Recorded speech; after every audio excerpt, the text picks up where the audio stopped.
Hey guys, how's it going? It's the Flat Earth Troll coming at you on beautiful Passover we got here. This is, well, not technically my first live stream. I guess my second, but I'm counting it as my first because the first one had no audio. So I'm pretty sure everyone can hear me now. And just wanted to do this live stream just to talk about some things that we're told that I don't quite understand. For example, like, I guess we can start off here. One of the things I was just thinking about before I started this live stream was when astronauts in space, like, you know, just think about them, you know, doing their supposed spacewalks.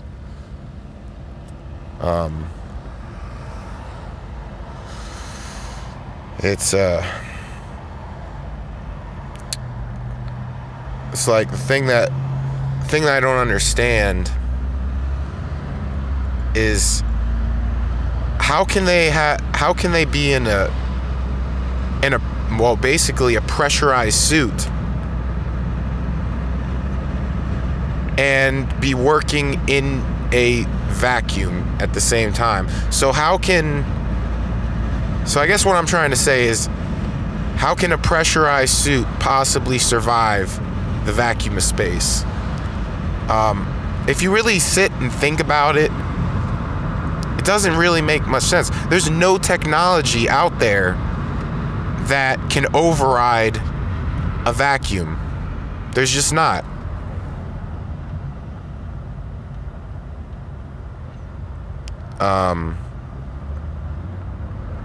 It's just, the vacuum will always, you know, what would basically happen is, like, the gases, the air, and all those other gases that you need to be able to breathe in those suits, those gases would expand because they'd be pulling outwards, stretching towards the vacuum of space. Basically the vacuum of space would just whoosh, just suck it apart, rip it apart. At least it should. There's, as far as I'm aware, no material currently that we have right now that can survive the vacuum of space.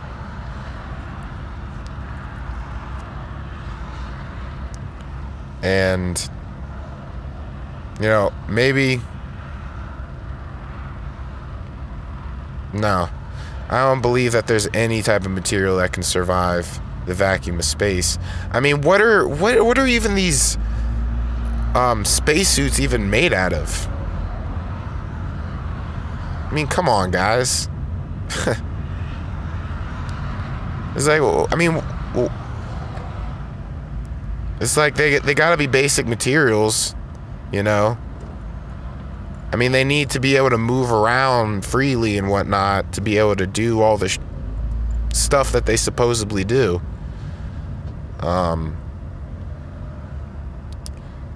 But it's not possible for a pressurized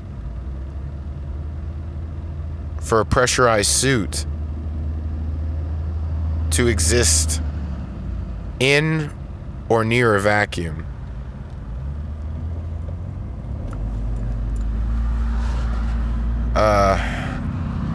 Which brings me to my next point about our pressurized atmosphere next to a vacuum. And one of the things I always wondered, and I even kind of wondered this when I was a kid too, is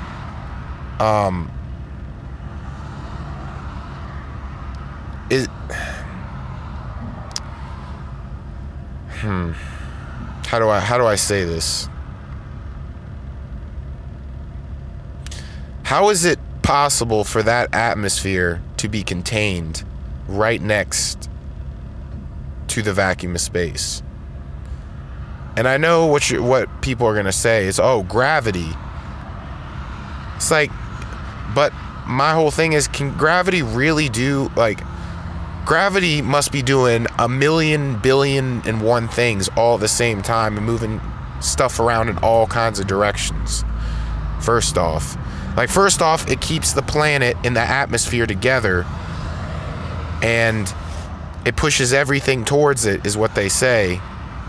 And also at the same time, while it's pushing down towards the center of the earth, it's also moving around the sun. Not only is it moving around the sun, but it's spinning while moving around the sun. Supposedly. And at the same time, another question I had too is, while it's doing all those movements, it doesn't like dip above or below the earth doesn't dip above or below the sun while it's making these paths of motion. And then you're going to say, oh, gravity. But how can gravity do all those different movements and motions all at once? It's not possible.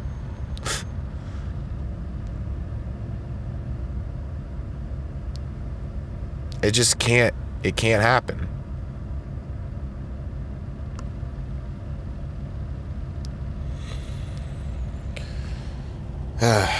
And I don't know. It's just it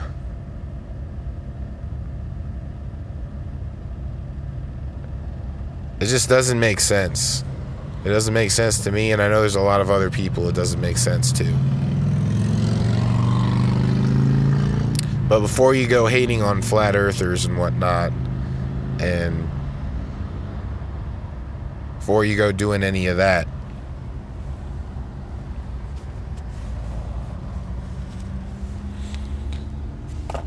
sorry, I'm trying to find my lighter. Before you go judging and hating on flat earthers and saying they need to be machine gunned down or gassed or whatever else ignorant else shit people want to say, like, the bottom line is they're the ones out there researching to find out whether the earth is flat, whether we live on a globe or not. All these people that start attacking these flat earthers and whatnot, I go and look at them and I'm like, okay, so what are they doing? Nothing. Nothing at all. They're not doing any sort of research.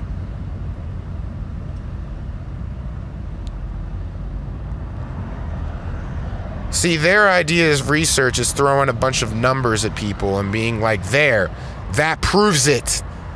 Math. Which, I'm sorry, your math is faulty if the experiment proves otherwise. You know, it's just, you're well, I guess I shouldn't say faulty, but it's invalid. You know, physical experimentation, I feel like, should always be done to try to find our answers, these kind of answers, or the answers to these kind of questions.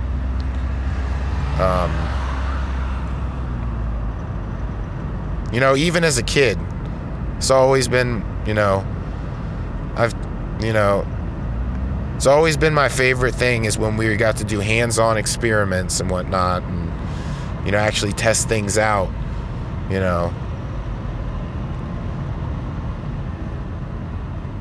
And,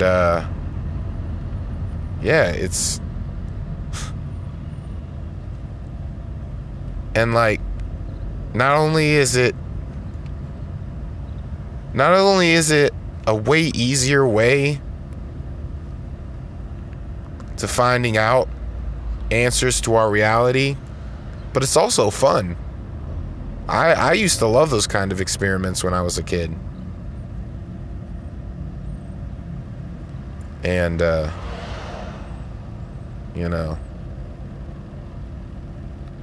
But yeah, that's just what I'm wondering. I feel like we need to go back to physical experimentation, to like actually going by the scientific method and trying to evaluate our answers, because I got news for you guys. Most of the stuff that mainstream science is throwing at you, it's theories. It's all theories. And it always will remain theories. I mean, think about it. Come on. Dark matter, antimatter, wormholes, white holes, you know, quasars, the Oort cloud, you know, all this stuff. I bet a lot of you guys don't even know what the Oort cloud is. But, you know, it's all nonsense. It's all just speculation. Speculation and conjecture is all it is, really.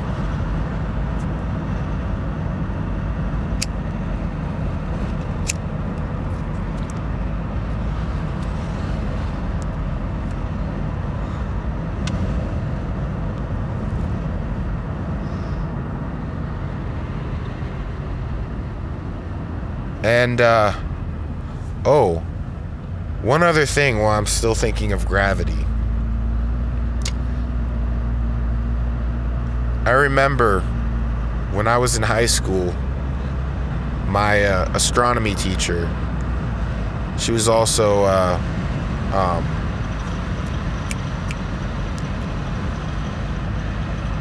shoot, I can't remember. Well, she was my astronomy teacher, but she taught some other sort of science. I don't know.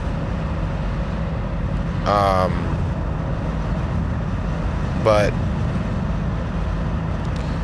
apparently she was telling me that, now, supposedly, this is coming from my teacher, and she was trying to tell me this is true, but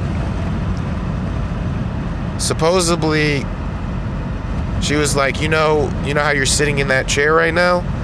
And I'm like, yeah. She's like, well, technically you're not really sitting in the chair.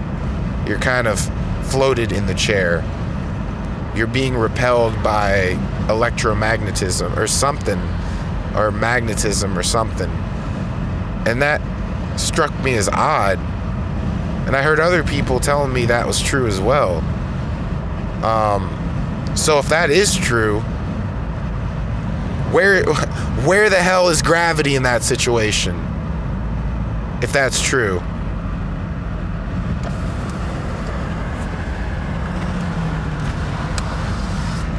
It ain't fucking there, I'll tell you that. But, you know.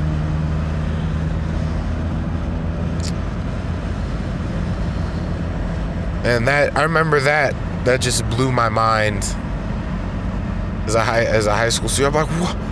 So what about when I'm walking? I'm not really on the ground technically. Like, what?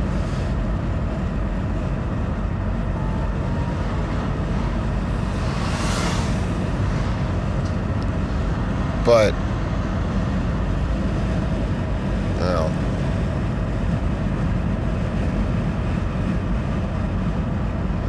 like, even that can't really be.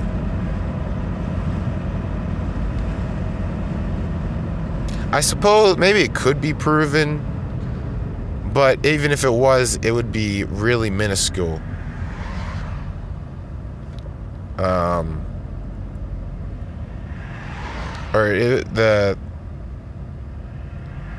Its effect would be really minuscule. I mean, Hold on a second, guys. 1 second.